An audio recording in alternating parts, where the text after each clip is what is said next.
You guys, it is a frigid 16 degrees out this morning, and we have a no heat on a ground-based RTU. Let's take a look. So this is the unit here.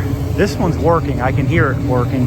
This one, the inducer's running on, but it's just blowing cold air out of it. So maybe a limit open, something going on here. Let's get it opened up. We'll take a look. It's trying to light.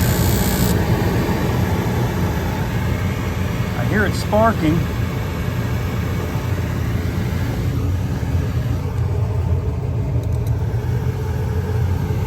Oh, I smell gas too.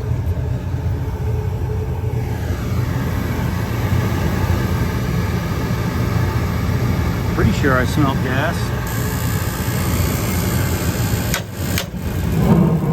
Gas valve.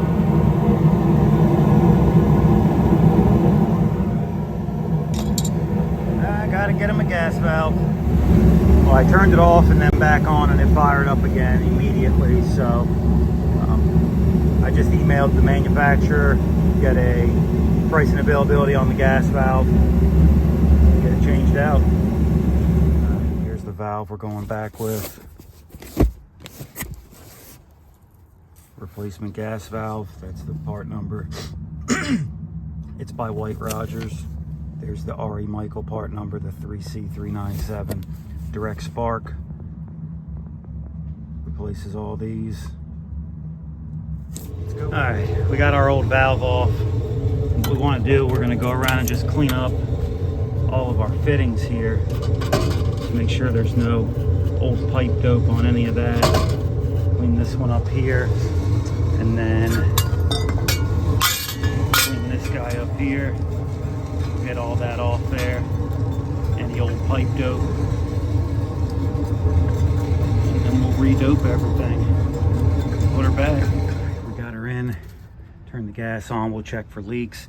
This valve is a little longer than the other one, so this bracket isn't going all the way back. You can see it's about 3/4 of an inch longer than the other one was, so I have to do something there to get that to stay.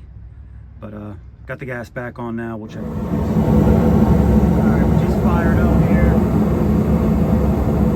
Gas pressure seems a little high. We'll have to back that off some.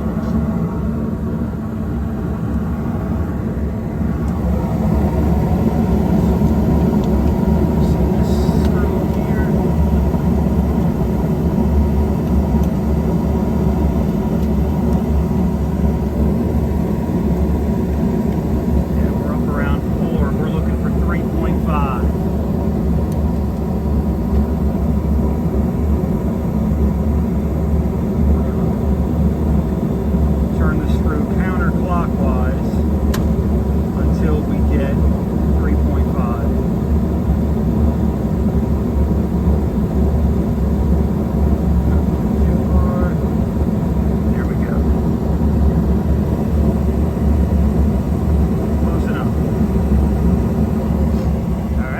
That was easy enough. Gas valve, gave her an old taparoo. She came on, but you can't leave them like that. If you got to tap a gas valve to come on, even though it works every time after that, it's going to fail again at some point. So just went ahead and got it changed out. So we have another one here. We said this is actually a radio station we do a lot of work at. Tenant reporting that an HVAC unit seems to be down. There are 3 to 4 thermostats that are completely blank. 3 thermostats are located in the studios. Please call yada yada upon arrival. So 3 thermostats blank. I don't know about that. Let's go take a look. All right, we do have one blank. These 2 are not. That thing is whistling. Good God. Okay, Air Studios East End Unit 3. Okay, so that one's blank. I think we have 4 units here. 4 or 5. So someone has clearly moved this one out of here. And this unit is clearly not working either, even though they kind of keep this room cooler anyway, because this is a rack room. So, but we have no heat from this one either. Well, we have one with the panel totally missing. Uh-oh. Maybe it's buried under the snow somewhere. That's probably what's wrong with this one. Jesus. Oh boy. Oh, is that it? Yep, that's it down there. Have to try to figure out how to get in there.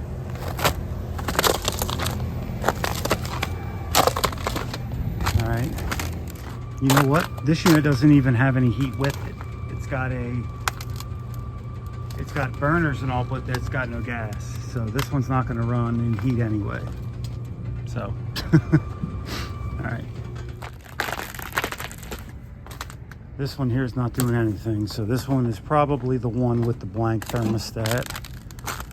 So we'll start here. All right, we got a blank thermostat. So what's the first thing we check? Power.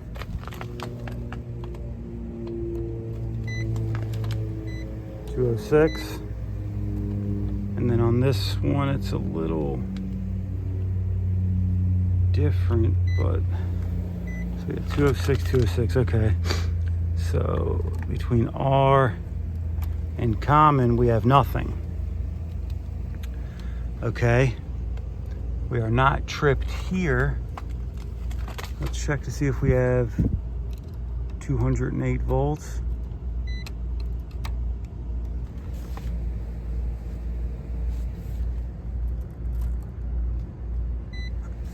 Okay, so we have 208 volts coming into the transformer.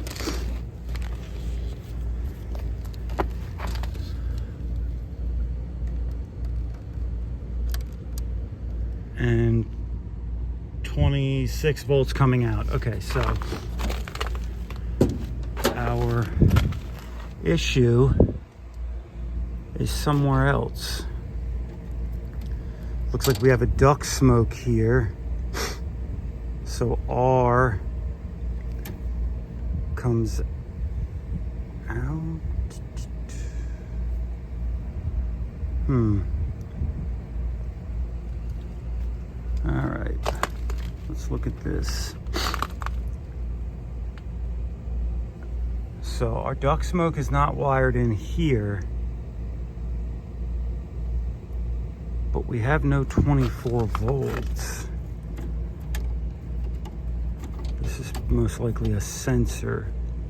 So this goes to our thermostat, but I had no 24 volts there, did I?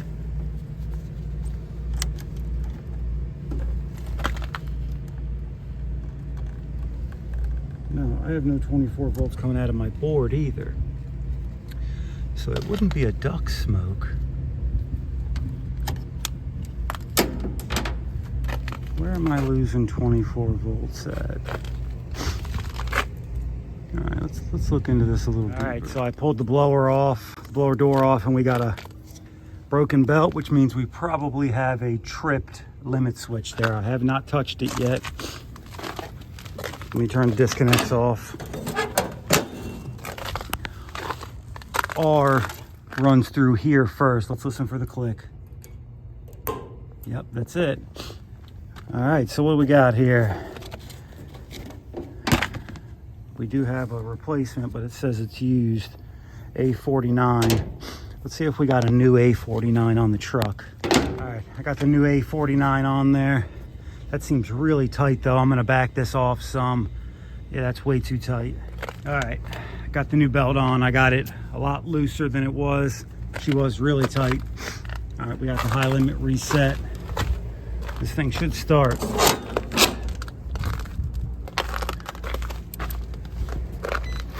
There we go.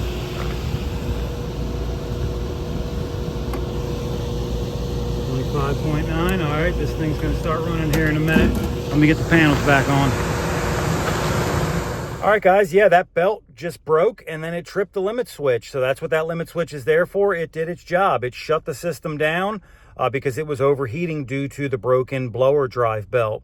Replace the belt, reset the limit, they're back in business. So our next call now is an apartment complex where the tenant is reporting that the fan just keeps running all the time, and the maintenance department told me the fan is running, the inducer is running, it just keeps running and running and running. So typically when that happens, it's a limit switch fault. So let's go take a look. System's off. Fan auto.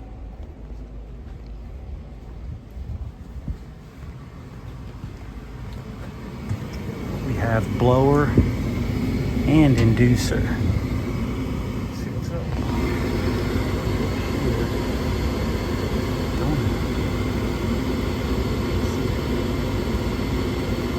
We have one flash. One flash.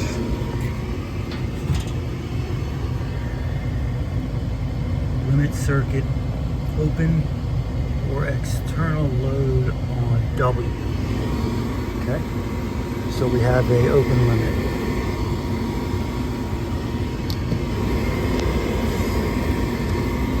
Roll out here. Roll out.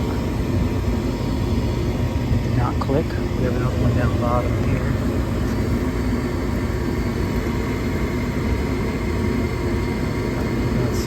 Either.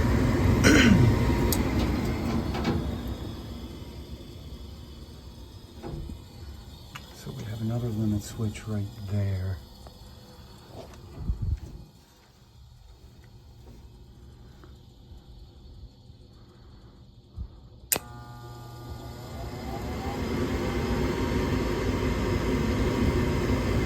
All right, we still have a limit open.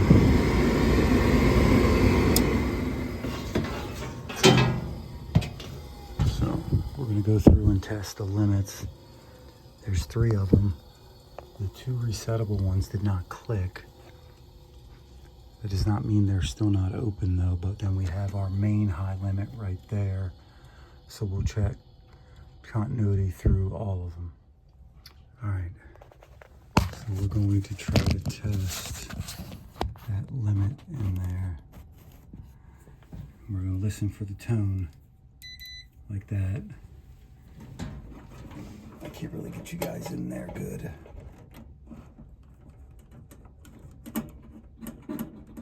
I have no tone on that limit switch.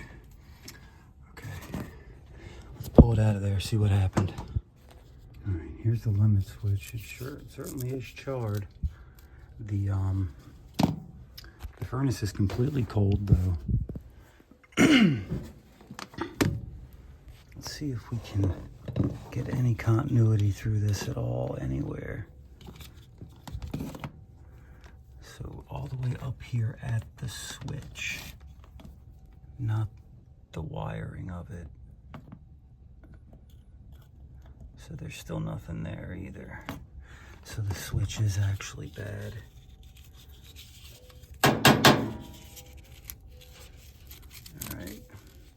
All right. Just to see if we can make the unit run. Temporarily, we've jumped the limit switch out. It will not, under any circumstances, be left like this when we leave. The furnace will stay down if I can't come up with a limit switch. You never, ever bypass a limit switch and leave it.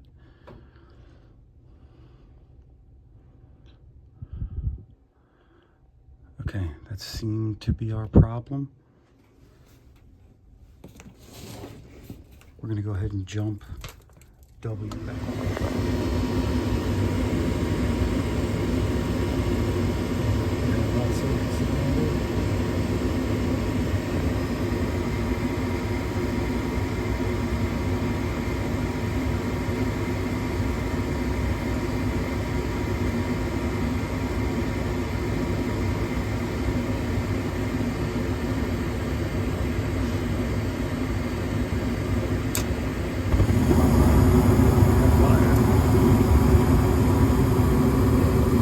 Shortly our blower should start, and then I'm just going to shut it down.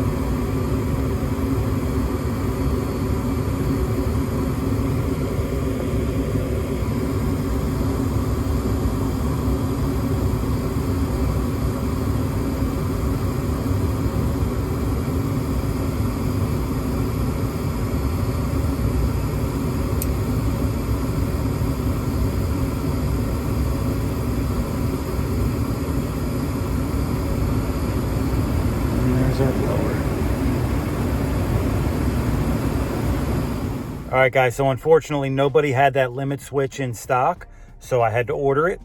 And what I did was I disconnected my jumper and I disabled the furnace. I cannot stress this enough. Under no circumstances should you ever bypass a limit switch. They are there for a reason. And even if the furnace is running perfectly and you just have a bad limit switch, you never ever bypass it. If you need to get them some space heaters or something like that, other means of heat, if there's risk of pipe freezing, do that. Never ever leave a limit switch passed, even if you have a perfectly running furnace. Yeah, I just can't stress that enough, guys. So I disabled the furnace. We'll go back with a new limit switch. It sucks for the customer, but I'd rather them be safe than jump a limit switch out. I've actually seen buildings that were burnt down because of a bypass limit switch. Years ago, we did work at a building. Another contractor actually came in. We lost the bid to them to replace just the air conditioning. They left the furnaces in place and they put new air conditioners on old furnaces. So when heating season came around, they couldn't get the furnaces to stop tripping the high limits with the new air conditioning coils on there. So somebody had a bright idea of bypassing the limit switches. Well, about a year or so went by and the building burnt down and the fire started from the gas furnaces. Very serious ordeal if you bypass a limit switch. They're there for a reason. If they're tripping, there's a reason they're tripping. All right, guys, that's the end of my rant, but I'm going to get them a new limit switch. We'll go back and put it on, but that's going to be it for this one, guys. Thanks for watching. Don't forget to like and subscribe, and I'll catch you on the next one.